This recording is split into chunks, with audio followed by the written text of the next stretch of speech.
And we are live. This is Federal Prison Talk. Guys, I'm back. This time I got the guest. Salty we're going to try tomorrow. He was a guy from Jordan who I did time with. He's technology-wise, I don't know. His girlfriend was going to help him, but she fell asleep. Anyways, I got Tavares here. Just like the song, when he told me his name, I said there was a song sung by the band Tavares in Saturday Night Fever. He said he was named after that. Yes, sir. So I'll always that's a good way to remember his name.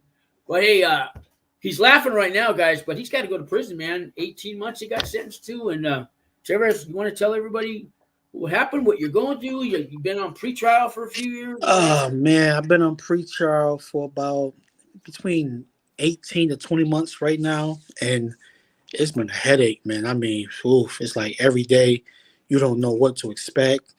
Before my sentencing, it was like you didn't know what to expect. You didn't know what was what, it was just anxiety and freaking worry. I mean, it was hell, man. It was hell. I used to be surprised how many people on pretrial find my channel, right? But a lot of people do, or they went through the system. But tell me this: when you're on pretrial, your friends, your family. 6 months goes by, 8 months, 9 months. You're checking in a court every once in a while.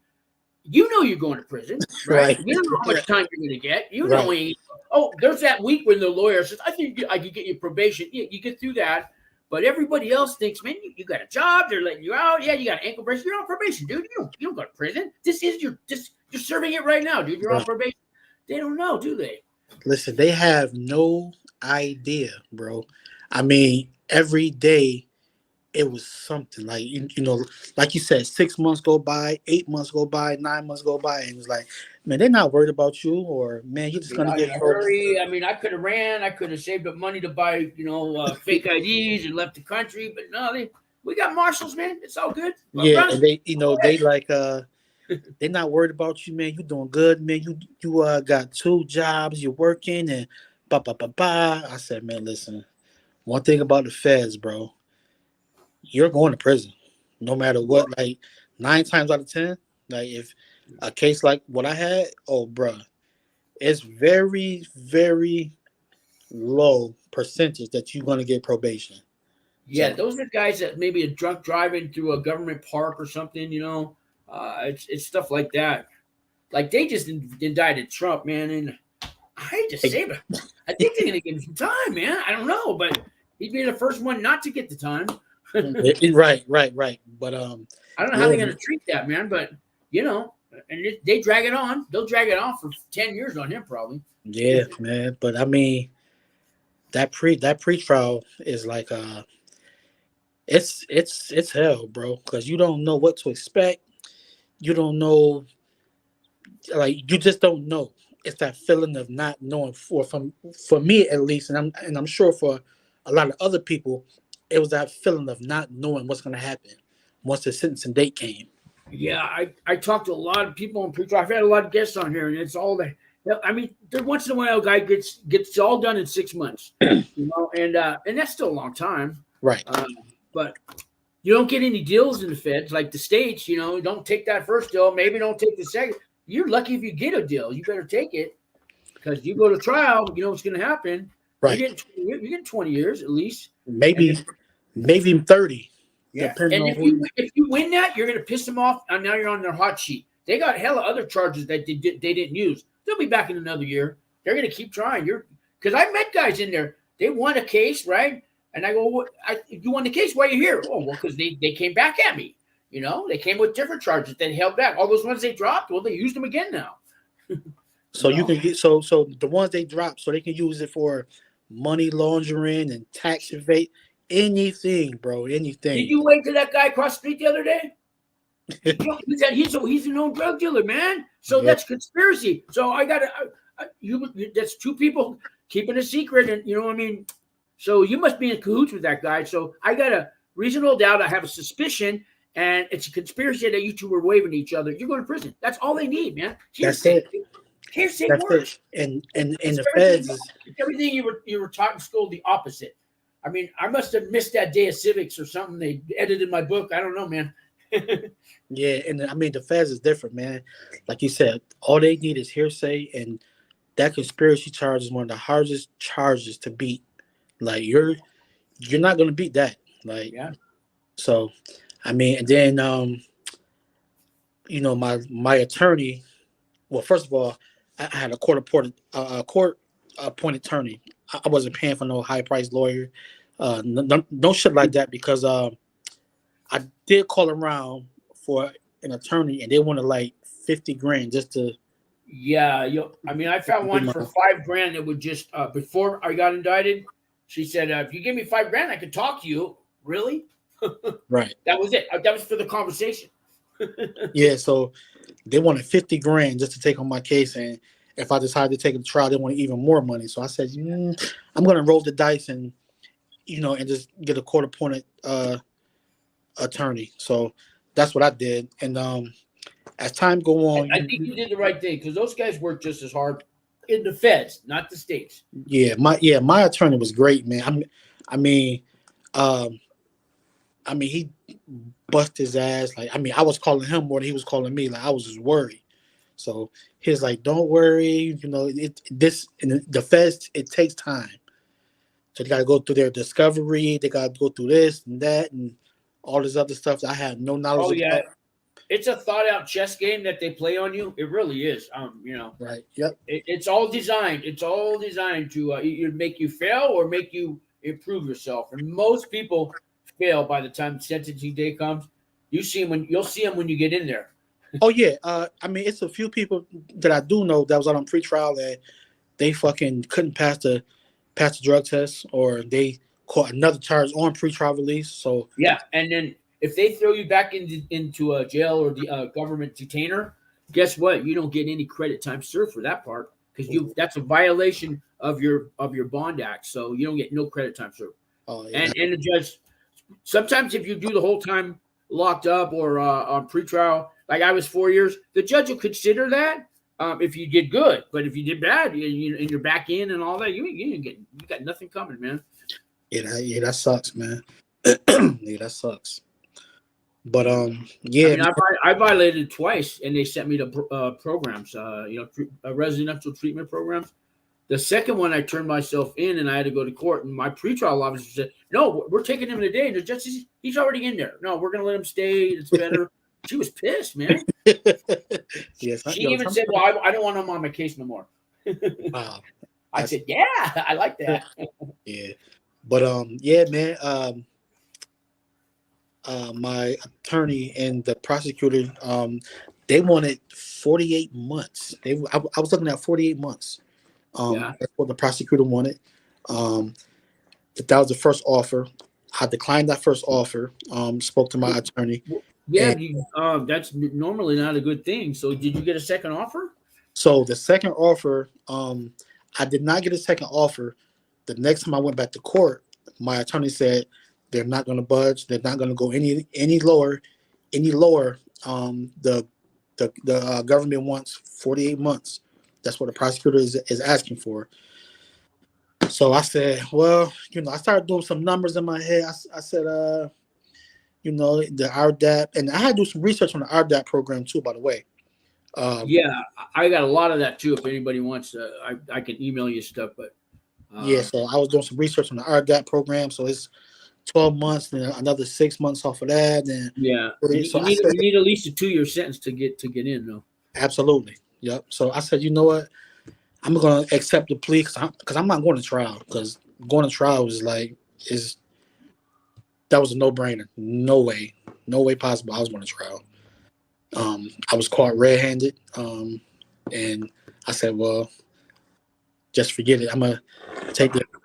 How long did it take you to get to that state of mind frame that you're at right now? Because it's kind of like when somebody dies and you go through denial and anger, you go through those stages. So you're past the denial, you're past the anger, right? So you're probably at one of the last stages of accepting what you did. So how long did it take you to get to this where you're at right now? It took me about a year, man. Okay. It took me about at least a year, maybe 2. Yeah.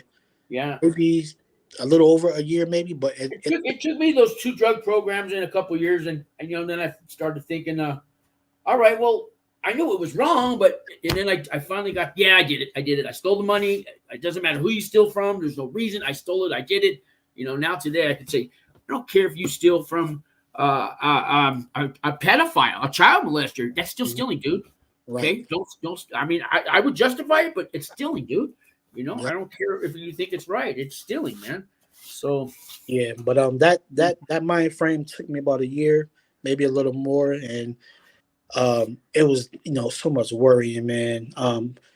Not for myself, but more so my wife and kids. Though I was worried about what's gonna happen with them, and because my wife, she's in school and working and stuff like that. So it's like, well, can she pay these bills by herself, and how my kids gonna act while I'm gone? And it was a lot. see, I work for a nonprofit. We deal with that every day. The husband or the wife, they're in prison, or the son, or all these kids, and the rest of the family's left high and dry. And you know what? In their mind, man, you did this to them. I don't know if you thought that part through. It's not a bad decision or bad choice. No, you planned this and did this to them, man. And Absolutely. you get to that point, because that's how they're looking at it. You're leaving them, and you did this. That's your lifestyle that you chose, and you put us second, and now you're leaving us high and dry. That's how they look at it. I mean, I take all the blame. I'm responsible for everything.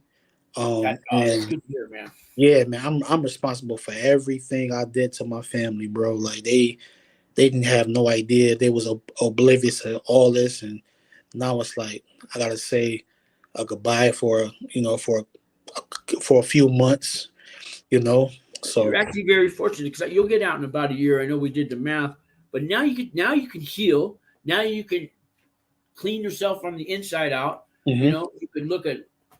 Here's when you go take every class, every program. You can hang out in the law library. Work on your body, your mind, your spirit, and your soul, dude. And right. and get that all back. And it's chapter 2 of your life, 2.0, man. You get to do a reboot. You know what I mean? You could come out a way better man than you went in, or you could come out worse or the same. Yep. It's up to you, man. But I think you're on the right track, man. Yeah. Like we talked about the other day, man, it's like a little reset button, man. You hit the reset button, and you can go this way or you can go that way. It's your choice. But I'm got a couple people here. No B.O.P. He got 14 months. He's going to Oxford, and you don't know where you're going yet. And then this one here, Blues Clues. He says, "What's the charges?" So my charges were conspiracy to distribute cocaine. I think it was like 5 kilograms or more. That's because you waved across the street to your neighbor. That's conspiracy. Yep. So it was a conspiracy charge to distribute 5 kilograms or more. But that wasn't even, I had nothing to do with none of that other stuff. But then they broke it down to it was this distribution charge with the intent to sell 500 grams or more. That's what it was. That intent, like how do they know what I was thinking? Right. So, but yeah, that's what it was, man. And like I said, the prosecutor wanted 48 months. And by the grace of God, man, I was able to and when I went for my sentences hearing, oh man, the judge really laid it on me. I mean, he gave it to me, bro. But before all of this though, like we talked about, I was working with RDAP Dan. Shout out to RDAP Dan. Yeah, and that's the guy who helped me before I went in, and he's taken me under his wing, and he's been helping me learn that business too. But he was there for me, man. Him and Walt Pavlo. Walt Pavlo's out of the business now, but he was another good guy back then. Yep. Shout out to RDAP Dan. He really helped me out with the letters, with the and he probably told you don't do too many letters. What, 3 to 5? I think he does. He don't even like to do more than 3. Yep. Otherwise, you give him the judge work. Yep. He said do three good letters, a nice personal narrative. That's what I did, man. And oh man, it worked out tremendously. It worked out. And I know you did some community service on your own. You kind of like, I mean, I don't care if it's going to a bingo parlor on Friday nights and yelling out the bingo balls for the old people. It's community service, whatever you could do, man. But you do that on a weekly basis and track it and, and bring, what I'm talking about. Right? Yep. So I did over 200 hours of the community service. I did I did the mental health program. I did a bunch of other things. Therapy, right? Of course, you got them to pay for the therapist, right? Yep. I did a bunch of other things before the court date, and I wasn't. They didn't ask me to do it. I did it on my own terms. So you see, that's what you do. Yeah. And here's the thing: if you don't get any less time off, and you still get a bad sentence, guess what? You've grown inside, man. You're a better person already, man. And that's something money can't buy, man. To do that psychic change within, man. I mean, you can't buy that. And all these stages of grief and everything you go through when you first get caught, and to be where you're at right now, like you're ready to go to prison, man. I mean, nobody's going to be ready. It's like it's not the Olympics, but but in a way we train for them, right? Yeah, but I'm just like more so ready to get it behind me, so I can start my life back over, man, and get things back to normal. So that's where I'm at with it mentally. And we know. Tell these guys how many points you got, because we did a classification evaluation, guys, and I think my B.O.P points was I think it was like 5 or something like that. Yeah, 5. There's 2 sets of points, guys. There's one, your sentencing point, guideline points. That's how much time you're going to get. The other points is where are you going to go? Right. So 1, 2, 3, or 4 level. So I'm going to a camp. I just don't know where. As of yet, I haven't got my letter yet. So once again, that's another thing. You gotta wait. You gotta check the mail every day.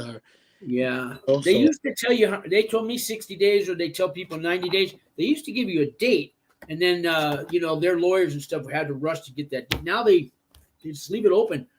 It could be. Did they give you a ballpark figure at all? They didn't say nothing. They just said, "We'll send you a letter." They took my fingerprint, and they said, "Right after court, right? You go downstairs like the marshal's office or something. Most courtrooms have that. Yeah, that's what I did."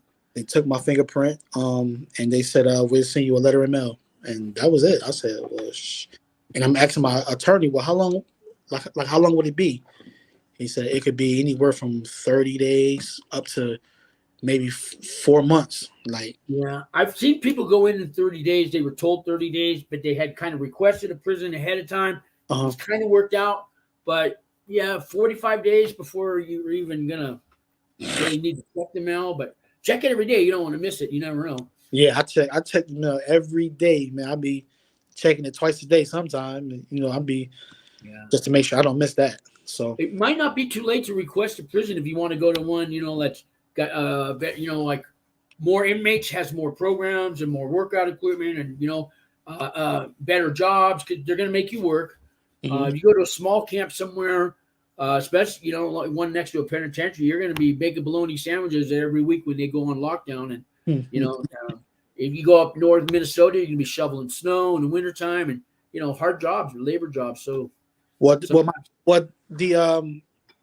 judge did request I stay close to home, so I think it's like 400 miles or something like that. 400. They'll put you within 500 miles. 500 miles. 500 miles.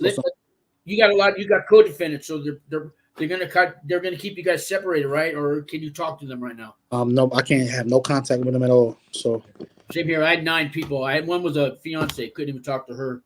Yep. But I saw a father and son at the camp. They slept in the same cubicle. 2 brothers slept next to each other, and they were on the same case. So I guess I don't know how they decide that. Yeah, but man. We got some questions up here too. Okay. The 18 months. You got to have.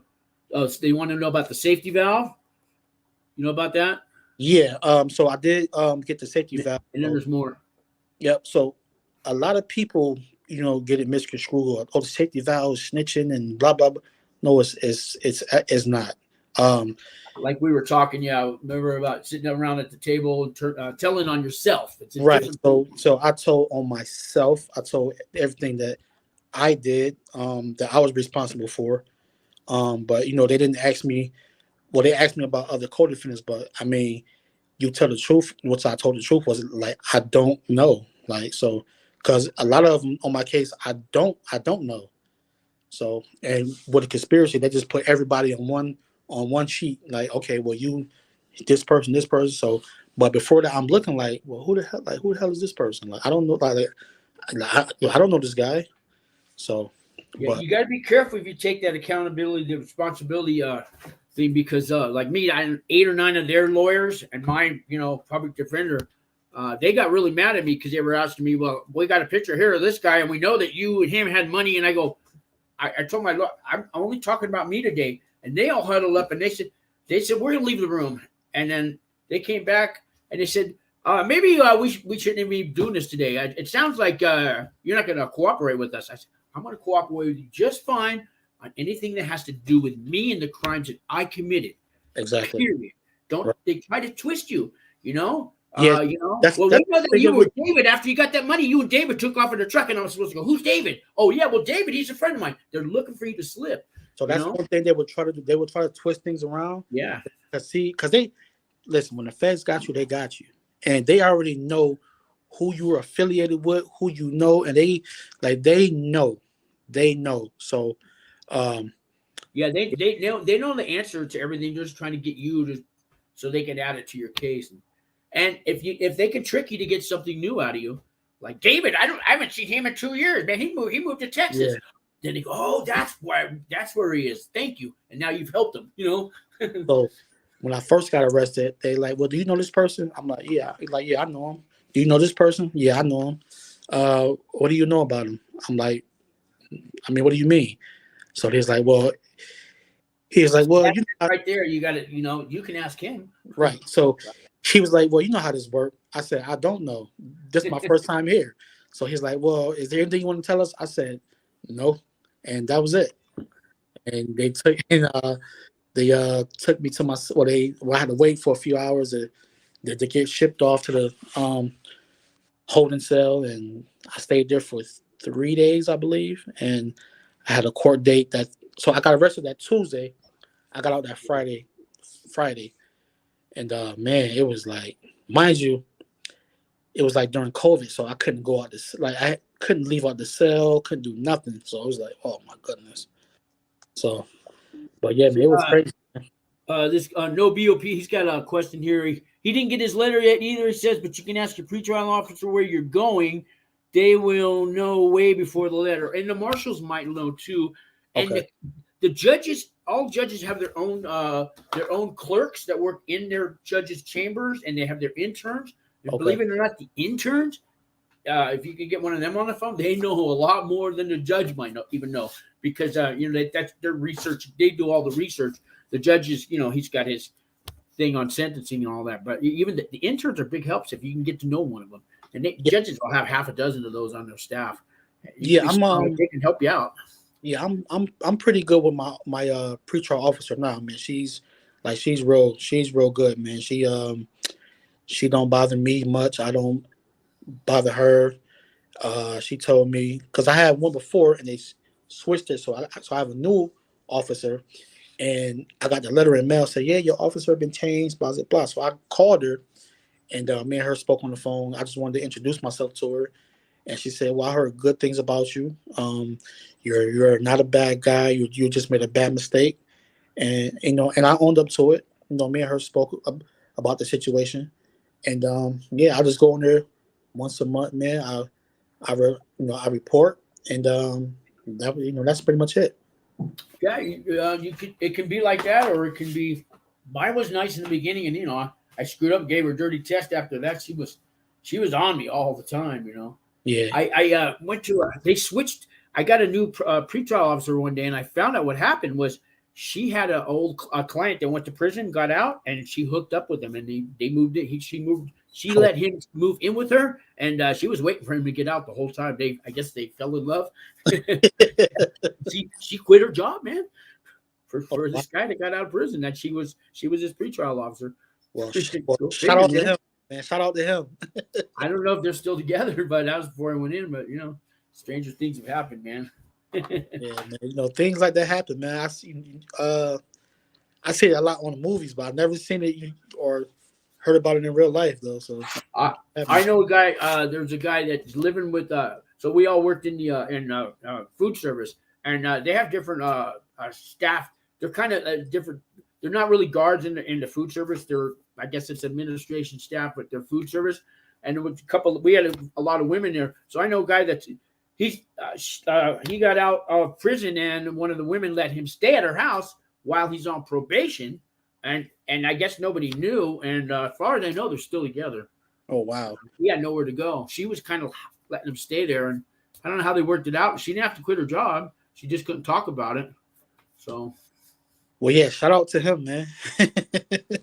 well, we also had a lady that was caught having sex with the inmates. Oh wow. And with the men, and she used to flirt with us. I remember our break. We're looking at like People magazines and stuff, and there's some kind of swimsuit edition. And she goes over and she goes, "Why are you looking at those women when you could look at these?" And she lifted up her shirt and showed us and walked away. She goes, now who's looking at the magazine? And so I'm like, she was like that, man. This is, that was at the Supermax. I worked there in the daytime. And okay. If anybody's watching this show, you guys know the guy who she had sex with. He even has called me up too and told me what happened. Because I had just got to prison. I was only there a month, and this is already going on. So, yeah, man. She ended up getting, I think, 2 years in prison herself. But they let her work for a while they investigated. They put her away from all the other inmates over at a training center, and then she got 2 years. And her husband worked at the prison across the street from her. I guess her husband just wasn't taking care of her needs. Right. But it happens with women, But men right now are really, man, they're raping those women, and they're doing bad things to the women. I don't know if you've heard, especially last year, they cracked down and they shut down the Atlanta, the federal. What's the one in Atlanta? That's all closed now. The women's one. Yeah. Yeah. They've been like before the situation happened. I'm oblivious to all this like federal and prison. I got a few friends that did some time in the feds before, but mainly in the state, but I didn't know nothing about this. So I had to do a lot of research, man, and I watched tons of videos, and oh man. You'll notice they don't allow cameras in the federal prisons. You can see a lot in state prisons, but it's hard to get a picture out of there. They just don't let the media. You don't even see journalists come in there. They keep everything hush hush, man. Mm-hmm. So you can see the outside, but to get an inside picture, man, you need an inmate with a cell phone or something. Yeah, I came across your channel, RDAP Dan. What's my guy name? Larry Lawton. Larry Lawton.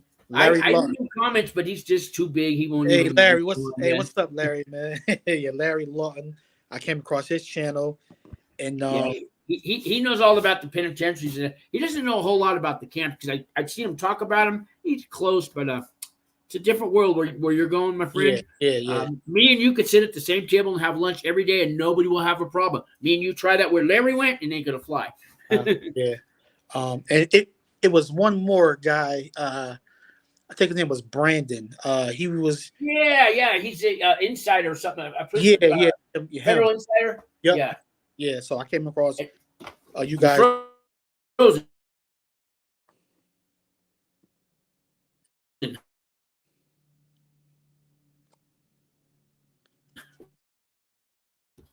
You still with me?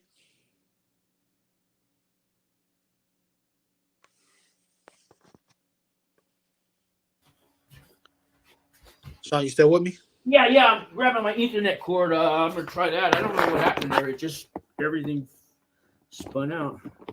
Put this on Ethernet. Yeah, but I came across you guys. Also, there was Count Time. If you remember him, he sent me a few messages. He wants to. He's been out of it for about a year now. It's called Count Time. He's a Filipino guy. He did federal prison right. He was at the Medium across the street from me. Okay. He had a show going for a while. He probably maybe caught the reruns, but there's a few federal guys out there. Yeah. There's a Blood on the Razor guy. What's his It's name? another guy too. Channel I came across. He's the white collar crime. Matt Cox. Matt Cox. Yeah, we've been on each other's shows and stuff. Yeah, Matt's a good guy. He'll come on my show. I go on his. He's a good dude. Yeah, He's totally made a turnaround. yeah. For him, he's used to just making thousands of dollars. Now he's struggling, and he knows what a dollar means now. Oh yeah. I mean, I was pretty much the same way, man. Like just spending money, just had no care in the world, just just blowing money fast, man, as they can say. But it definitely caught up with me. So I that's was what. living at a homeless shelter when I started doing all these taxes. I didn't really care what happened to me at the time. That's where I ended up. So Yeah. yeah. But I did care after I made money and all this stuff and got on my feet again. But Right. I forgot at the time. I'm all, let them catch me. What are they going to do? Feed me and give me 3 hots in the cot? Man, I'm homeless. Go ahead. But Right. That changed real fast, man. The money came too fast, man. It was too easy, man. I knew there was something wrong. I'd get all these refunds for people who never had a job, So how long you said you ended up doing? Was it 52 months? 52 months, yeah. 52 months? Okay. Yes, I did. I falsified what they did for a living. I mean, I had prostitutes, drug dealers, and coppers, thieves, and homeless and tweakers. All those kind of mixed of people because I was one of them, and that's what that's who I did the taxes for. And when they get $3,000, $4,000, $5,000, $6,000 in 10 days, because you can go back 3 years, and I said, tell all your friends, I'll give you $100. Anybody that gets an approval, you get $100. And I made sure they got that $100. But the phones, I couldn't keep up with the phones. I had 3 or 4 people just to answer phones. I had to teach people. We got the whole neighborhood of Oakland and San Francisco. All the bad neighborhoods were calling me, man. So your phone was ringing off the hook. Oh, off the hook. So that's why I had 9 co-defendants that they know of. There was more. Mm-hmm. I'm glad they didn't catch all them. Right. Yep. I think 5 of us did time. So the other ones, I know they cooperated. It is what it is. Yeah, you know what, man? A lot of times, man, that comes with it. That comes. And when you go to this camp, man, you can call them snitches or whistleblowers. They call that. That's kind of the same thing. But my girlfriend at the time, fiance, she wore a wire and tried to get some information on me. They were going to take her kids and stuff. She told me about it a week later. She goes, I got to tell you something. When I was talking to you last week, they made me wear a wire, and I was trying to get a better deal. I told her, if you never met me, you wouldn't be going to prison. Okay, you might have been living not too. You were living kind of a criminal life, but this brought you in a whole nother league when you met me, and I taught her the business. I said, you go ahead and get the best deal you can. I told them everything anyways. So I hope you get a good deal. And I just took accountability. That's the first time I actually did that for someone, looked at it that way. Because I used to be the asshole boyfriend. Oh yeah, you fucking bitch. I'd go off, right? No, I felt bad. How long did she end up doing? 29 months. 29 months. I don't know what her original charges were or anything, but everybody with me, I taught them all how to open up their tax business and brought them down to get permits and to pass a test to be a paid taxpayer. I thought I was the shit and it was all legal. It was too easy, man. And I've never even been to college, man. A caveman could have done what I did. Really, it was just copy and pasting was what we did. There was no brains behind it. Yeah, we all thought we was a shit, man. To be arrogant, at the same time, and we thinking we're not going to get caught, and this and the third. They're going to catch you. They're going to catch you. And when they do, they have all the documents. They have a list. They have a book. 15,000 pages of discovery. I'm like, what?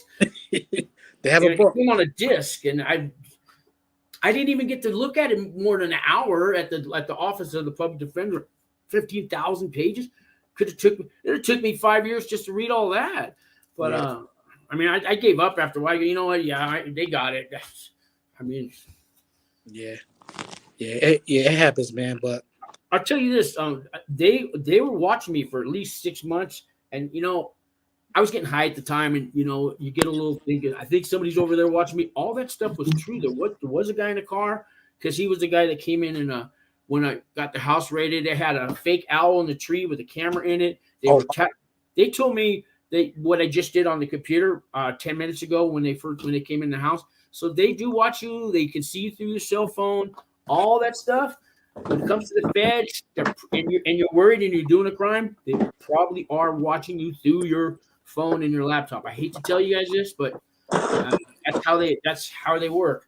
Yeah, not on the state level. I don't think they have the money for all that surveillance. But yeah, but yeah, man. I mean, it's once they got you, brother, they got you. Like, yeah, they do. you can't lie about it. You can't say it's you because they have audio, they have video.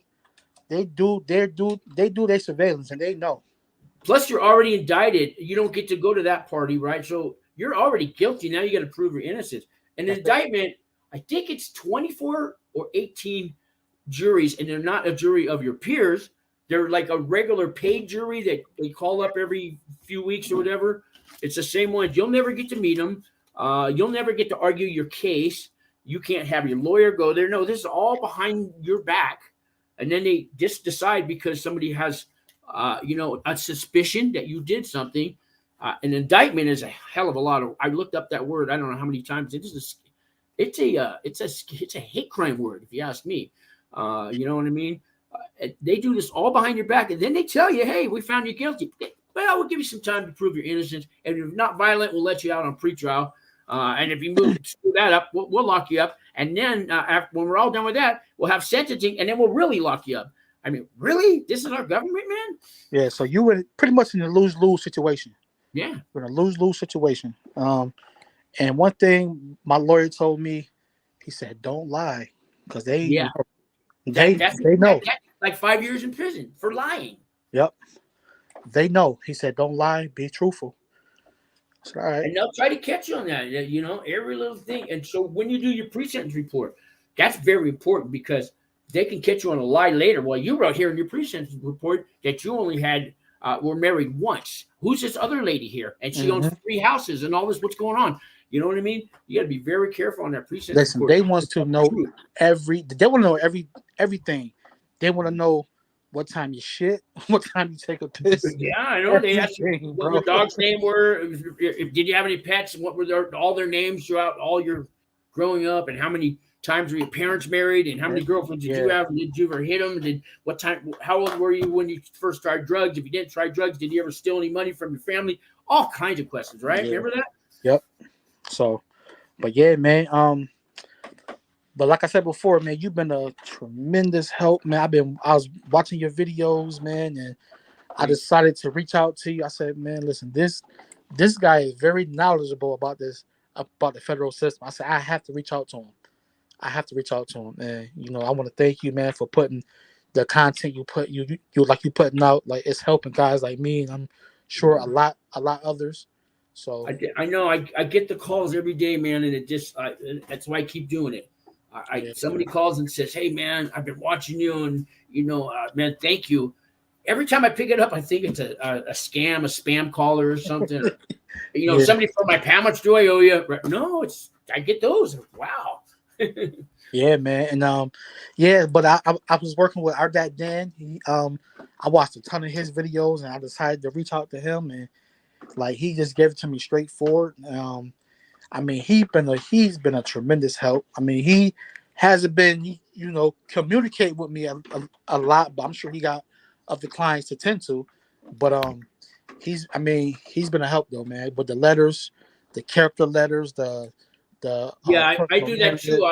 Dan tells me I kind of do too much because I tell you, give me the names and the phone numbers of the people you want to write the letter, and then I call up your aunt or your pastor, and I tell them, "Hey, Joe just hired me to help you write a character reference letter." And then I work with them on that. And Dan says, "That's too much work," but he says, "I did the same thing in the beginning." That's how I feel, though. I want to take the stress off you, man. Just give me their name and number. I'll call them. Hey, I'll show you the finished product. You don't like it, we'll edit it. But you've got enough to worry about, man, and have to. Yeah. People procrastinate on those letters, too. They'll wait till the last day to get it done, Oh, no, I got mine done right away. No, but your family members, they mean well, but, they mean well. Yep. And, but yeah, but like, my speaking of like a lot of my plate, like, my wife, she was like, I mean, was worried, like, well, how much time are you gonna get? And like, she just worried. And then Now she's finally, relaxed where you're going too makes a big difference. You're not right, going to Shawshank Redemption or anything like that. right.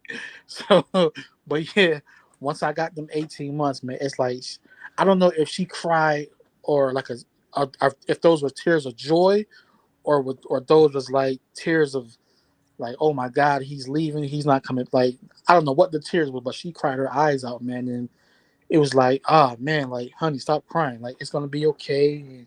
But once It's that, going to be a life changer for her when you go. It's good, it's like you died. yeah, It's like you but died, but they could go visit you still.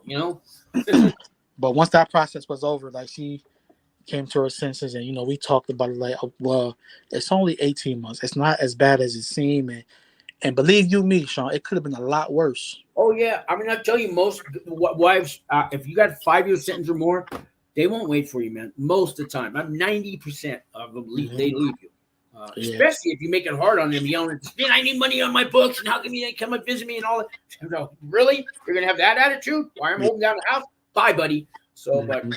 it takes a lot to keep a wife waiting for you, or a girlfriend, or vice versa. So Right. you're very lucky. 18 months, they can wait. That's doable Yeah. for them. And She's the one like doing the time, not you. I don't know if you realize it. She's doing the time, not you. right. You're going to go where you can relax. Like I said, work on your body, your mind, your soul, all that. All your bills, responsibilities, they're gone, man. You just got to worry about, I need a program where I work out and all this. So she's doing the time, not you, man. Right. And like we talked about before, like, she's worried about, well, how much time are you gonna get? And I'm telling her, well, you get, you do 85% of this, and so that's 15 months. Then you do the programs and stuff like that. So Yeah, first step back credits and all that. 15 days for every 30. yeah, It just now. I hope you go to at least a decent size one. Little camps with 80 people. You might have a class on Tuesday nights, and that's it, man. just one class. They might. They'll have the GED. A lot of them are taught by inmates, but most little camps like that, everybody's got a job, and they might not even have anybody to open up the little classrooms at night. They have inmates teach those, but there's anger management and parenting and classes like that. There's the 7 habits on the inside, and these are run by staff members. But we had the resources. Little camps aren't going to have that kind of stuff. Right. So, in all actuality, how much time you think I'll be home in? And like, I'm going to say 11 to 12 months. If you have the residential, the non-RDAP, it's the non-residential alcohol residential program. I think I have it on the wall here. I believe it's 100 hours. It's, residential. It's on my wall here. There's a drug abuse education course, and I know that one's good. That's 12 hours. So that's if it's so. 1 hour counts as a full day's worth of credit. So don't try to take 3 classes all on Tuesday. You spread them out. You only need an hour a day. So that's important to know. I believe the other one's 100 hours. So you break that up. That's 100 hours. If you take it's an hour a day. So that's if it's 90 hours, you're going to get halftime. So that's 45 days are home early. You're not going to be there long enough to build up. In order to get 6 months off, you would need every day for a year. You would have to take some kind of program. They're not going to have them on the weekends. They're not always going to be every day. You'd be lucky to get 3 in a week. So it would take you a year of every day to get 6 months. So realistically, you're probably going to get 3 months off for the year that you're there, minus the 3 months you're going to get for your good time. That's why I say 6 months. I don't see the math just doesn't work out any. I don't see how you can go home any sooner. Right. I just maybe an extra month, Yeah. So, I mean, yeah. So 11, 12, between 11 to 13 months, I'm fine with that, man. I'm good. So it's going to go by fast. And look at it this way: you're only going to do one Christmas, one birthday. You're not going to repeat Christmas twice. Mm-hmm. Most guys that are there, Oh man, that sucks. So you're only missing one Christmas, and you're going to go serve your country for 12 cents an hour. Yeah. Yeah, man. But yeah, Sean, man, you've been a help, man, and man, I can't thank you enough, brother, for the education, the knowledge you've been giving us, man. It's been a huge help, bro. Huge help. I want to tell you this, man. I don't know when you're going to go in. I mean, if it's 60 days, 90 days. My advice, though, anybody in your life, man, I don't care if it's your mailman that you say hi to. Now tell them I love you. Try that, man, because you might not get a second chance. You're going to sit in that prison going, just tell everybody you love, especially your family. Hug them and love them every day. Just tell them, man. I mean, even if you don't mean it that day, I know you do inside, but you don't feel like doing it.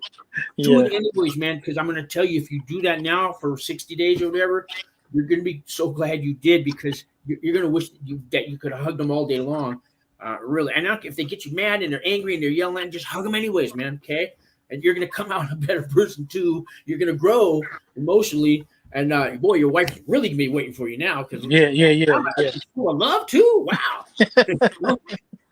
Yeah, man. I think we had a few questions in here, or some comments. Oh yeah. Let's get to some. One guy was asking if you're near Chicago. You're New York, did you say? Yeah, I'm in New York. I'm not in Chicago. So. I mean, hey, you over the corner there, then you at the bar. How come you don't have that one in a New York accent there? Nah, I'm in upstate New York. So upstate, yeah, okay. Yep.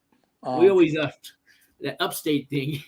I mean, we have upstate California, but they don't call it that. They say up north, but yeah. So now I didn't get my letter yet. He didn't get his letter yet either. We might have got to all these. Hey, you guys got some more questions here real quick? 14 months. They said, when did you get sentenced? I got sentenced last Thursday.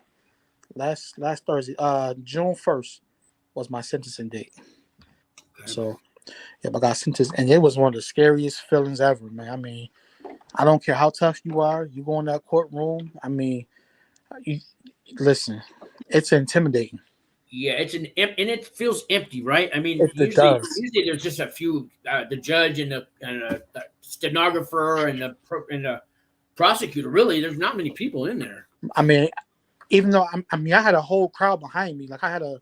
Oh, you had a fan club come with you? Yeah, I had a whole crowd behind me, man. So, I mean, I think that helped also too, because he did mention, he was like, I see you got a lot of people here that love you, and you have a lot of support behind you. So, but I mean, he was really digging in on me, man, and he was reading. Tell me how the judge laid into you too. Maybe you could talk about that a little.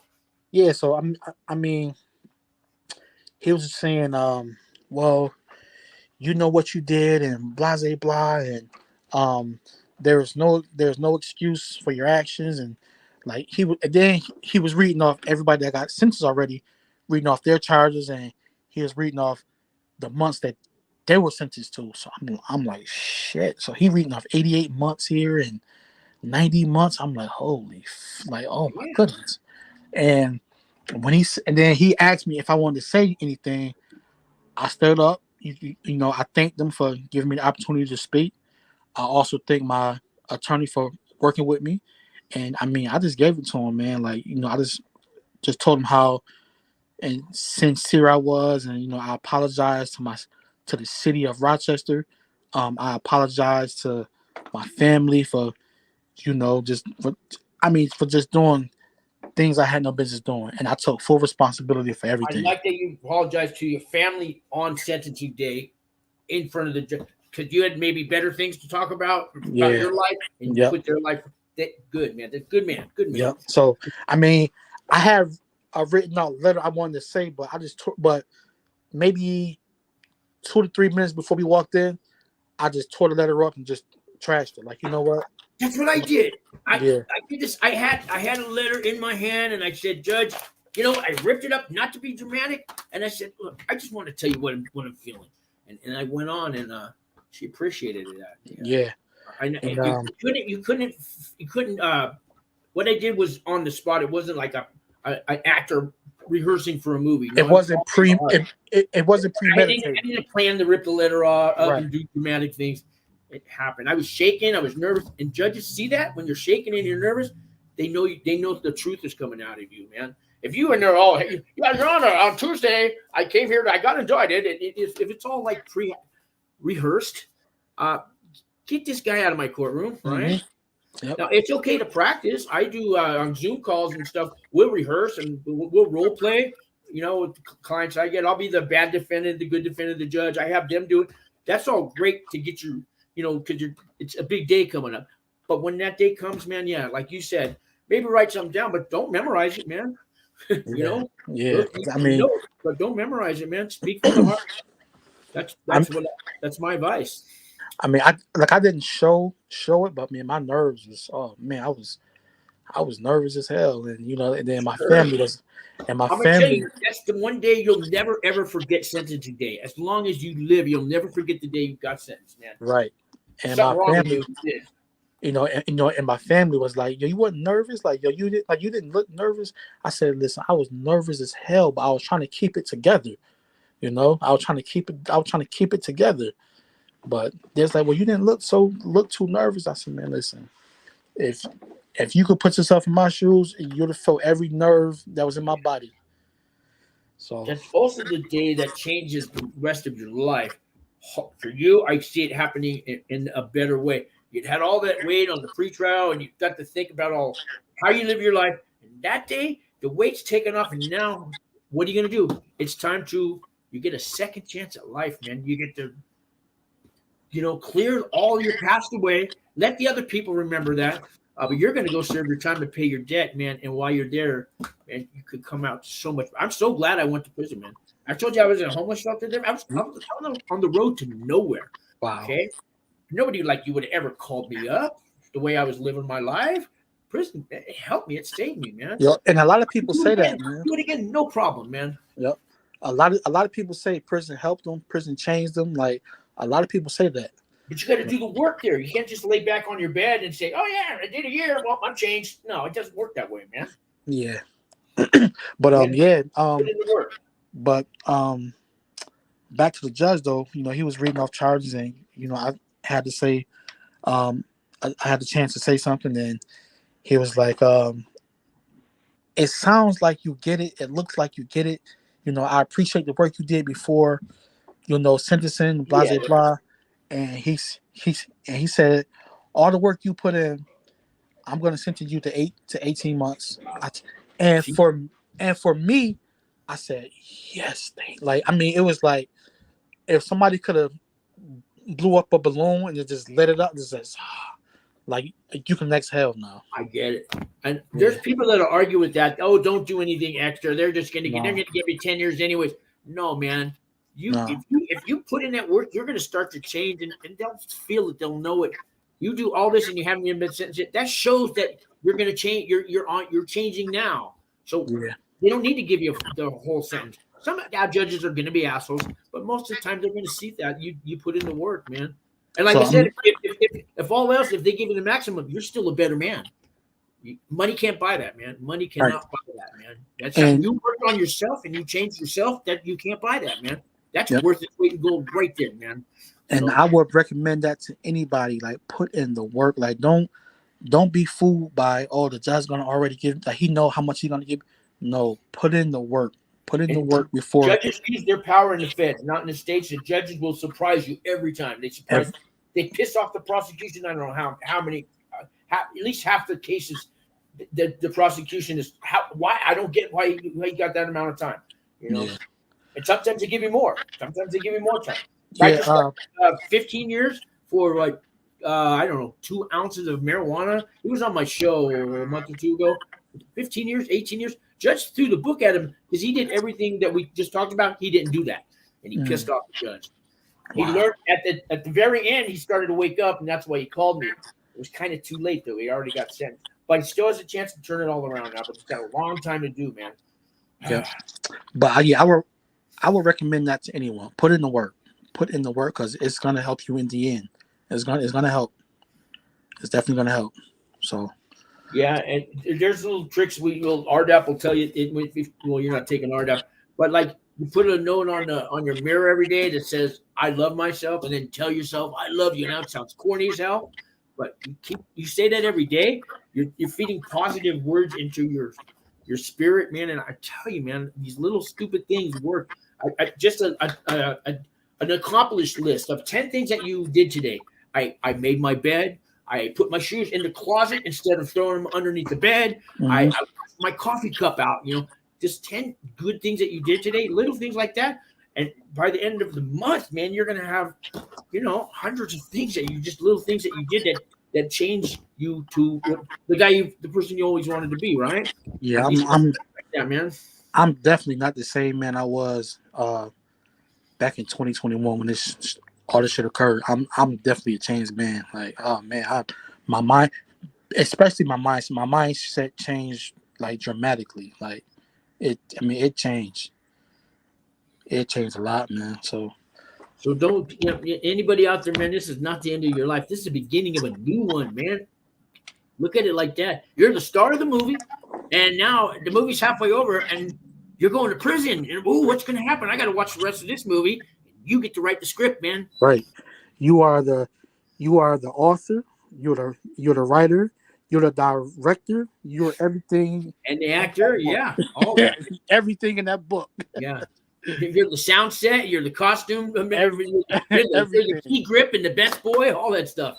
Everything, man. Yeah, man. But yeah, Sean, I appreciate you, brother. I thank you. Thank you for all the information that you're putting out. And a lot of times, man, watching your video, it actually eased my mind too, man. Yeah. It just eased it. Like, because I was like, my anxiety level, stress level was like through the roof. Going to a camp is a big deal, man. It's like going back to high school, and there's no fence, out of bounds sign. It's a psychological fence. It's there. It's invisible, Yeah. But people are going to come up to you the first day. White guys, Mexicans, they're going to give you shampoo and toothpaste. They're not trying to make you their bitch. It doesn't work that way. Care package that they give you, okay? And when you go to leave, you'll see towards the end, you're going to start giving. When you see new guys come in, you'll give them stuff. It's a greeting that they do. Penitentiary, don't take nothing, okay? You're not going to a penitentiary. You're going to a completely different world. Hollywood does not make movies about camps because they're boring. They're not interested, and they'll piss off the public when they find out where their tax money goes. Okay, so they don't make movies about camps. You know? Yeah, man. I mean, they tried with Martha Stewart. They gave you a little bit idea. There was some movie like that, but you're not going to prison, man. You're going to high school, really. You really, it's going to look like a high school campus too. Well, that kind of helps a lot too, and that ease my mind and my anxiety level a lot. So yeah, man. Yeah. You'll get to sleep my first night there, I slept like a baby. I hadn't slept so good in years on pretrial. That might piss off your wife though. You did what? You slept good? All the shit you put us through? Yeah. That's it. They're doing the time, not you, man. Yeah. Remember that. Yeah. But yeah, man, I gotta kind of wrap this up a little bit, man. One last thing: have you decided if you're going to prison, you have children? What age? What age is a good age to tell them? We talked about that. What did you do with your one son? Did you come to a decision yet? I haven't even came to a decision yet, man. I've thought about just telling them I'm going to work for the government, which is true. So yeah, that's true. You know what I mean? But I don't think I'm gonna tell them, because I'm not gonna be surrounded by barbed wires and fences and. Yeah, it's not a real prison. It is, but it's Candyland. Do you think they'll hear it from the kids at school? I don't. Before you told them? I don't think so. I don't think so. I'm not. Well, you know what? They can be pretty mean, man. You remember how they pretty mean. And if it's the first time they heard that their dad's in prison and you didn't tell them, so you got to remember that. I don't know. Yeah. 7-year-old, I think you said? 7, yep. I don't think the other 7-year-olds would really know, but the parents might tell them, Yeah. But man, my wife's done a good job, man, of holding the fort down, and like she's been a blessing to me, man. So, but I haven't got a chance to. I don't know what I'm gonna tell them. So. You can give your wife or anybody my phone number while you're in there, and sometimes people they want to know how the core links work or the email. Or before you go in, I want to give you the rundown on what life's going to be in there, what you can prepare for and bring. Your password for the internet and stuff like that, a list of all your addresses, phone numbers, and names of of people that you want to keep in contact with. And I lost you. Yeah. But you want to have a copy. You want to mail yourself one a day before because they don't always let you bring that in. Stuff like that. There's a whole checklist we'll go over. Any medications you're on. So give me a call. When you get that paper. Yeah, I'm gonna definitely reach back out to you, man, because I'm still learning this whole thing and how things work and what you could bring in, what you can't bring in, and stuff like that. So it's like because you're going on vacation and you don't know the what they have different voltage over there in Europe where you're going to Russia. I don't know, but sometimes you got to know what you can take out of the country, take in. It's the same kind of thing in a prison. Can't bring any of your clothing, not even your underwear. People think I can't bring my underwear. No, they're gonna make you throw that away or send it home. Or and you have to buy everything in the feds, right? Everything in the feds. You want, So usually they have these army greens, like it looks like a forest ranger. Some camps use a gray outfit, but that's what you wear while you're working. And then t-shirts and sweats on when you're not working, shorts and things like that. You got to buy it all on commissary though. Okay. And tennis sneakers, man, they're $120 for the cheapest ones on commissary. They're not cheap. A lot of guys still use ones. So. All right. Well, one last thing, anybody, I got a trivia question. The most important item you get on commissary when you first get there, what do you think it is, guys? What would be the first thing you want to buy on commissary? Anybody who I'll give out leave me they can watch it on my other videos. I'll just tell you, my choice is shower shoes. They're like 95 cents, man. They're cheap on 95 shower shoes. Because hygiene comes first before anything in prison, and you don't want jungle rot on your feet. So right. Oh man, shower shoes. I'm gonna definitely get those. Yeah, and then your hygiene, and then you get the honey buns and all that stuff. Yeah. I'm worried about the soap and deodorant and, like you said, the that stuff's not cheap there. It's not cheap, man. Yeah. I go to the Dollar Tree now and I go, wow, man, this is $8 in commissary. It's $1.25 here. I trip out every time, man. Yeah. Crazy. So one last question: How much can you bring in? I wouldn't bring more than $500 in cash. You're not going to be able to spend that much in a month, anyways. Most prisons it's around $320 a month. They let you spend. Some are a little higher or lower, and there's a cap every 2 weeks. Ours was $180 every 2 weeks. So if I spend $180 on the first week's commissary, I can't get it till the 2 weeks later. 2 weeks later, they're not going to let you spend $500 in a month. I mean, their emails cost 10 cents a minute to read it or to write it. There's MP3 music you can download for $1 to a song. There's extra items of commissary that don't count. I think stamps, the stamps do, but there's a few things. Your medicines, they don't count as your commissary money. There's arts and crafts have their own kind of commissary that you can order out. There's other things. It's a bank account you have, but to spend $500 a month, it's kind of hard. Okay. So, all right. I wouldn't bring a lot more than $500 in cash. I've never heard of them ever losing anybody's cash when they self-surrender. I've never heard that. I know it's had to happen, but I haven't heard that. Okay. All right. Well, all right, man. Keep in touch, and thank you for coming on the show. Thank you for having me. For the world as you say goodbye and venture on to your new journey. Thank you for having me, man. I appreciate the interview, man. Thank you. All right, Sean, I'm gonna talk to you soon, brother. You gave a lot of good advice tonight. Thank you, Tavares. I'm gonna go listen to the Saturday Night Fever soundtrack now. All right. Yep. All right, man. Take care. Yep.